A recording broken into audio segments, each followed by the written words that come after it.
Hi everybody. So this week's vlog is about planning to succeed versus planning to fail. First of all, I just want to acknowledge something you may have noticed already. I have actually got a cracked crown in the front here. I asked my friends what I could do about it, and one very kind person suggested I get an eye patch and a parrot to go with it. So hopefully that's not going to be too distracting for you in this vlog as we look at this. So this is along the lines of excerpts from the book, Complete Confidence. And a couple of things that come to mind are some of the biggest mistakes I've seen leaders make is in not planning in the first place, because of course, if you fail to prepare, you're preparing to fail, as Benjamin Franklin said. And also, a goal without a plan is just like an aspiration or a wish or a desire. Now, that's from Antoine de Saint-Exupéry. But the fact is, we all know that we should plan, and we all have our own ways of planning. And there's two mistakes we make as leaders. One is we don't plan sufficiently well, but also we don't realize how many different ways there are to plan, and we expect other people to plan the same way that we do, which isn't necessarily the best way for them to plan. So let's take a look at this. I mean, it's one of the first things we need to think about is how do we feel about planning? Some people go, yay, great. Other people go, oh, I just feel that constrains me and blocks me from doing things. Now, if I say the word planning, what feelings come into you and what images come to your mind? The first thing to do is unpick those. Do you get a positive feeling or a negative feeling? Is it a feeling of, yay, if I plan, I know what will happen? It's a liberating thing. Or is it a constraining thing like a straitjacket or something? These are things we need to address, because if we've got any negative feelings around planning, the likelihood is, however well we plan, we're not going to follow it, we're not going to leverage it, and we're not going to use it. So one of the first things to do is work on our attitude and our mindset about planning. And obviously the best way to do that is to work with a coach. Hi, get in touch. Okay. But let's just assume that you fully accept that planning is a great thing and a good thing. But maybe you've had some challenges in how to do it, because that's the next thing. First thing is deciding to plan, and the other thing is, how do I plan to make this work? Okay. So I'm just going to give you some examples of different approaches that might help you. So one way to plan, and one that I think most of us are familiar with, belongs to Spreadsheet Steve. So let's look at Spreadsheet Steve and see how he plans. He loves managing projects. It's his job, he's good at it. He can convert a creative idea into a concrete, tangible plan, and they happen. So he has spreadsheets, he has things broken down into weekly timelines, he uses red, amber, green color coding of each cell. And for Steve, this is definitely the best way for him to plan anything, including his confident leader journey. Now, for him, in his life, if he doesn't plan his confident leader journey, he knows it won't happen. Excuse me. And for him, this is how he keeps track. And he checks that every week. He knows his progress. He knows where he stands. He knows exactly what he's got to do. And this works for him. Now, when his partner Melanie saw the spreadsheet, she was horrified. She was working on her own confident leader journey and was ready to plan her actions. But after one look at Steve's spreadsheet, she was ready to give up. It wasn't how she wanted to plan. So we had to find another way for her to plan. If I tell you that Melanie is a creative director in an advertising agency, and her job's coming up with ideas, working with others to share these ideas with clients and co-workers, I think you'll see that for her, spreadsheets was something that finance people use, not something creative people use. And for Melanie, the effective way to plan was to use mind maps. So all the information that Steve had on his spreadsheet, Melanie put on a single page mind map. She used them at work, and then she took them and applied them to her own confident leader journey, especially to plan the implementation of the ideas process, which we talk about in this journey. So, I mean, fundamentally, mind maps, it's all on one page. There's an item in the middle. You have lines coming off from it. Everything is captured. You can use different colors, etc. And for Melanie, this one picture, seeing that every morning, checking things off it, marking her progress, circling the important things, was a constant visual reminder of where she was on her journey. And it kept her on track in a way that a spreadsheet never could. because she'd never opened the spreadsheet. Now, her colleague Graham looked at this map and wondered how on earth she could tell what she was doing next. He needed something more structured.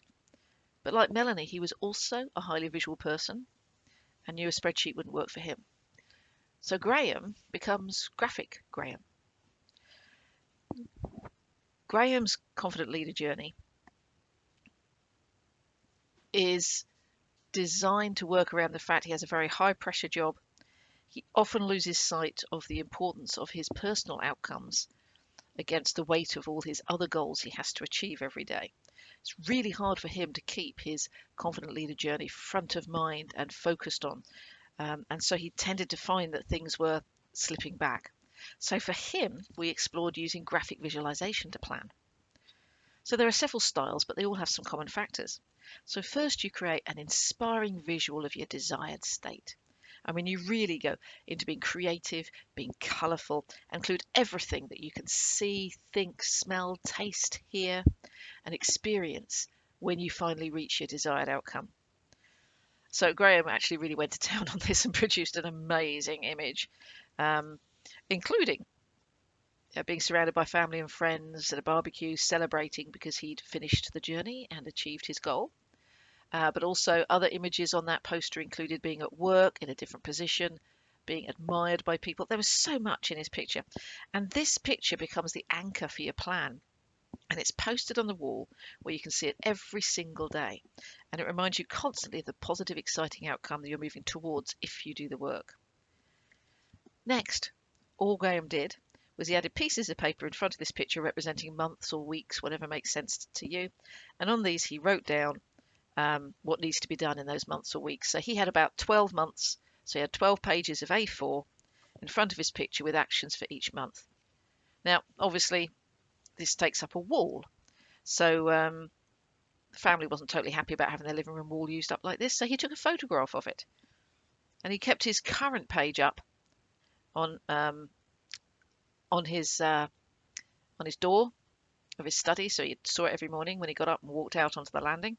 But he also put his whole plan, that photograph, as an image, as the background on his phone. So it was there on his phone every time he looked at it.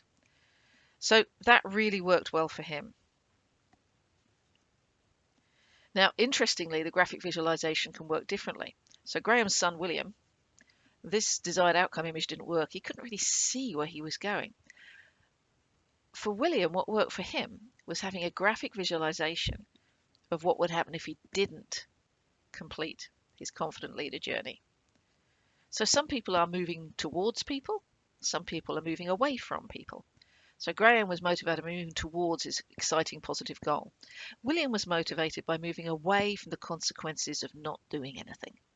So by creating a picture of that, it motivated him and it kept him on track. For some people, having one of each is a great idea. Then whichever mood you're in, something pushes you into action. So, I mean, for me personally, I have the two images.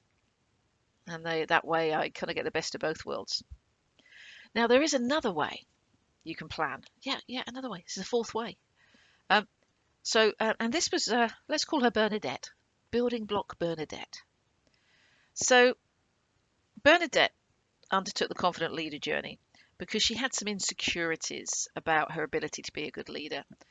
She had some old patterns she was playing from her childhood, some old tapes she was playing that really were getting in her way in terms of becoming a confident leader. So we were trying to do the graphic visualization with her. We made the motivating pictures, but she really found it very difficult creating a timeline. And when we dug into that, she says, it just feels too restrictive. I mean, part of this confident leader journey is learning to understand people and building good working relationships with the team. And I can't really bring that down to a week by week level. That's just too transactional. It's not realistic.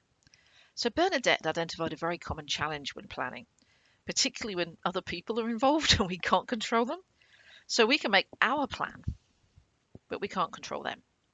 In this case, the building blocks approach can work. So Bernadette wrote each of her tasks and activities onto a separate sticky note, and she put them on a timeline where she thought they were most likely to happen. However, she set herself the goal that each week she'd do 3 things to get closer to a goal. Didn't matter which 3, just 3. And she could move the sticky notes each week if the other person hadn't been able to participate in the actions she's planned. And this meant that her timeline always reflected the reality of what was going on. So she could keep sight of a goal, she could make progress, and yet build in the flexibility she needed.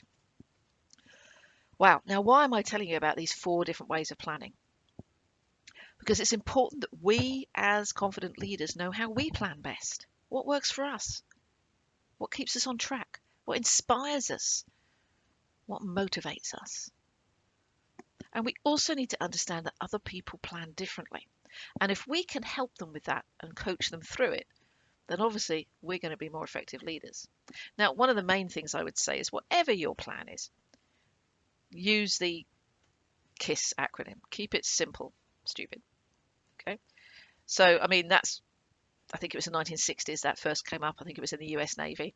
And it's about a design principle to ensure that things aren't overcomplicated. If there's a simpler way of doing it, do it that way. It doesn't matter if it doesn't look perfect and glossy and it's not a shiny planner up on the wall all finely printed. Does it work? That's the real question. Is it good enough? It's really thinking about, for some of us, our plan could be as simple as just writing tasks in our diary. It can be that simple, and you need to find what works for you. Just remember, it's the outcome of the plan that matters, not the plan itself. Okay, so if you want any more insight into the Confident Leader journey that these guys are going through, head on over to www.confidentleaderjourney.com. It's the website for the program, or join us in the private Facebook group, Confident Leader Journey Community. And I hope to see you there. Take care.